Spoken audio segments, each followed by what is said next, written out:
Magandang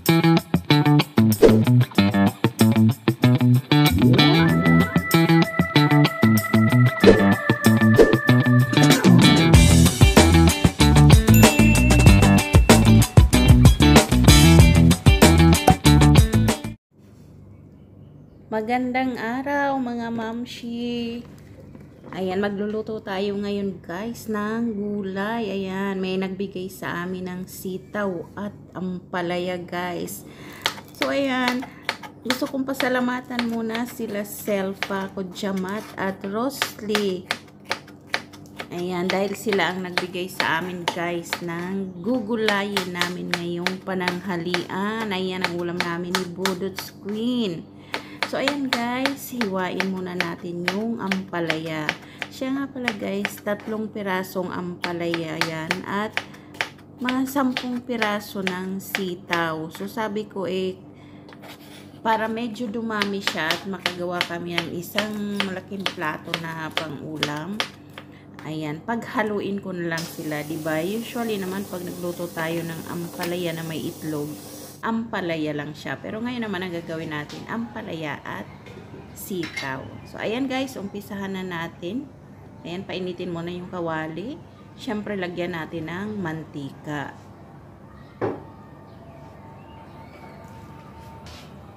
So, ayan guys, medyo igalaw-galaw muna natin para, ayan, umano naman yung mantika sa gilid.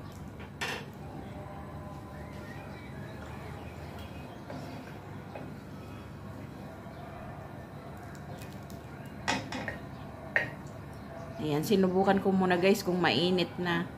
So, ayan, ilagay na natin yung itlog guys. Mga 6 yan o 5 piraso ng itlog, pwede na guys. So, ayan, hindi ko na nga po pala nilagyan ng asin yan. Inuna ko muna siyang iprito o i-scrambled egg. Ayan, huwag nyo na pong lagyan ng asin dahil mamaya pag hinalo natin sa ating lulutuin, magkakaroon siya ng lasa guys. So, ayan, ihalo-halo natin. Ayan, scrambled egg talaga ang dating niya, guys. Ayan, so, ibang ano naman, guys, ibang step naman yung gagawin natin, diba? Unahin natin yung itlog. So, ayan, dyan ko na rin siya nilagay sa, pinag-shake ka natin ng, ng itlog. So, dagdagan natin uli ng mantika.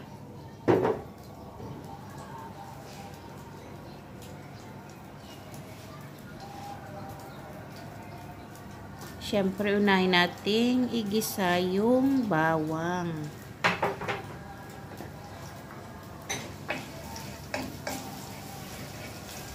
Yan. Gusto ko maraming bawang, guys. Gusto ko ng maraming bawang kasi mas malasa siya, mas mabango. Pero ayaw ko siyang manguya, guys. Ganun ang ko. Kahit pagkarami-raming bawang, wag ko lang siyang mangunguya. So, ayan guys, dahil nagbo-brown na yung ating bawang. Ayan, ihalo-halo. Ayan, diba guys, nag-uumpisa na siyang maging brown. Ayan, ihalo lang po.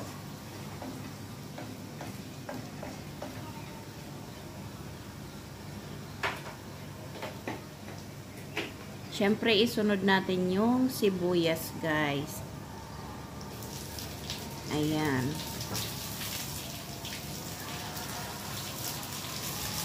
Igisa-gisa natin yan. So, bali, 2 sibuyas po yan. Katamtamang size lang. Yung bawang kanina, mga, mga 6 na piraso. Malalaki po yun. Ayan. So, ihalo-halo natin yan. Ang bango ng amoy niya, guys.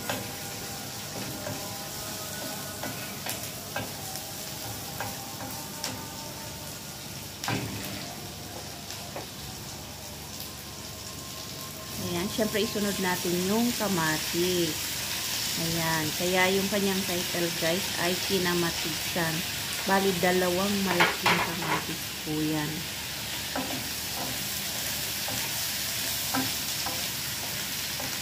Ayan. So, halo-haloin natin. Kailangan maigisa natin ang gusto yan kasi yan yung magiging sauce niya konti, guys.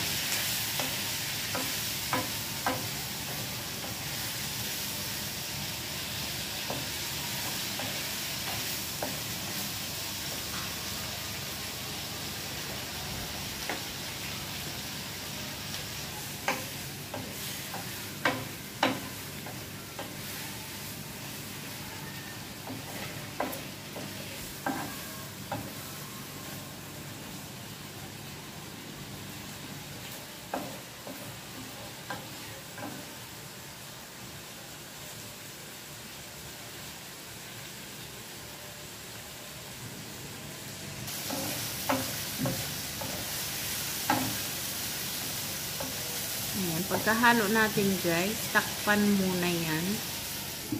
Ayan, takpan natin ng mga ilang minuto para mas madaling lumambot yung kamatis.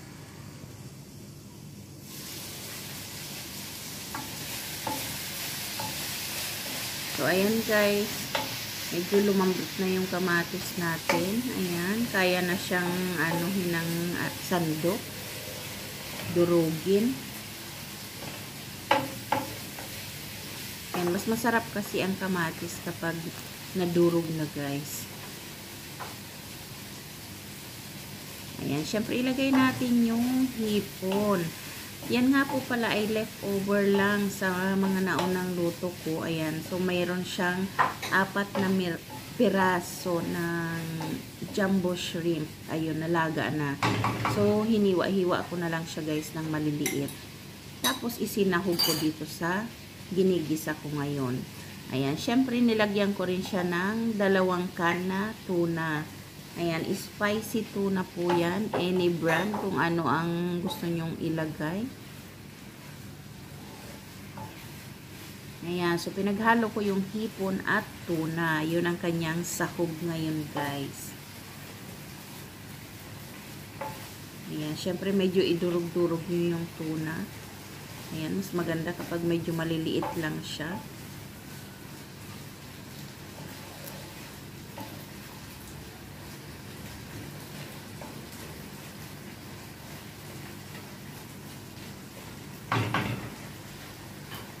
Ayan guys, pagkatapos nating idurog-durog yung tuna,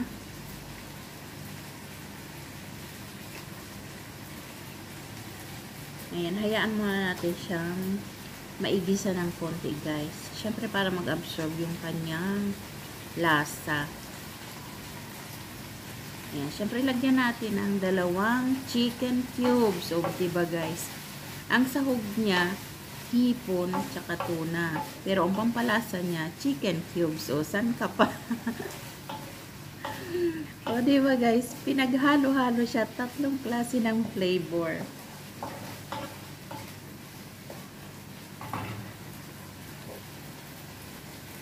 Ayan. So, isunod na natin yung ating hiniwang ampalaya, guys. Ayan. 3 pirasong ampalaya po yan. Hindi ko na siya nilagyan ng ano, guys, ng asin nung hinugasan ko. Kasi mas gusto ko yung ampalaya na nalalasa ko talaga yung pait-pait niya. Ayan. Syempre, isunod natin ilagay yung sitaw.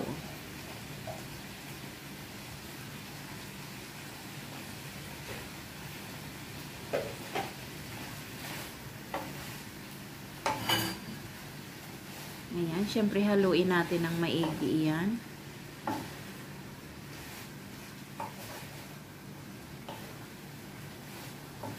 Ayan guys. Kita nyo, yan ang maganda kapag nadurog yung kamatis niya guys. Yung malambot na. Ayan, ang gandang tingnan. So, ayan siya guys. Oh. So, takpan muna natin. Ayan nating maluto yung kanyang ampalaya at sitaw. So, ayan guys, mga ilang minuto lang yan. Nakita nyo naman guys, luto na yung ating ampalaya at sitaw. Malambot na po siya. Ayan, syempre ihalo natin yan.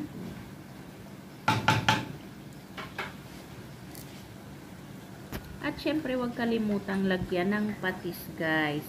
Ayan, tansyahin nyo lang po dahil meron ng chicken cubes.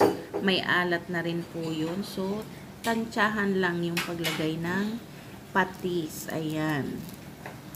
Yung tamang-tama lang sa panlasa nyo. At syempre, ilagay natin yung ating scrambled eggs, guys. Ayan, ihalo-halo natin yan. O, diba guys, mas maganda kapag nauna yung itlog na iluto. Kitang-kita nyo talaga siya. Ayan, mas makulay pati yung pagka-yelo ng itlog, guys. Kasi nilagay nga natin siya panghuli na, 'di ba? So ayan, try nyo po yung ganyang ganyang style. Ayan, ready na ang ulam namin, guys, ni Budots. Ayan, shout out pala sa aking videographer. Ayan si Budots Queen.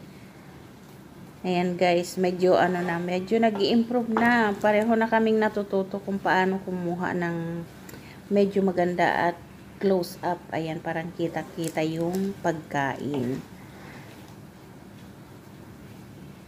So ayan guys, luto na.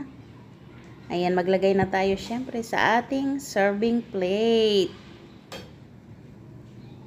Ayan, gutom na kami guys. Talagang niluto namin yan para sa pananghalian.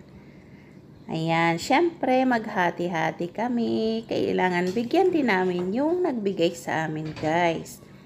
Ayan, syempre lutoon na. Bibigyan natin si Selfa at si Rosly.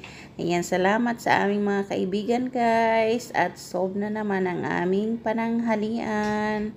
Ayan, syempre diskarte lang guys. Kahit anong available dyan sa loob ng kusina nyo. Ayan, pwede nyo yan ilagay. Ayan, maraming salamat.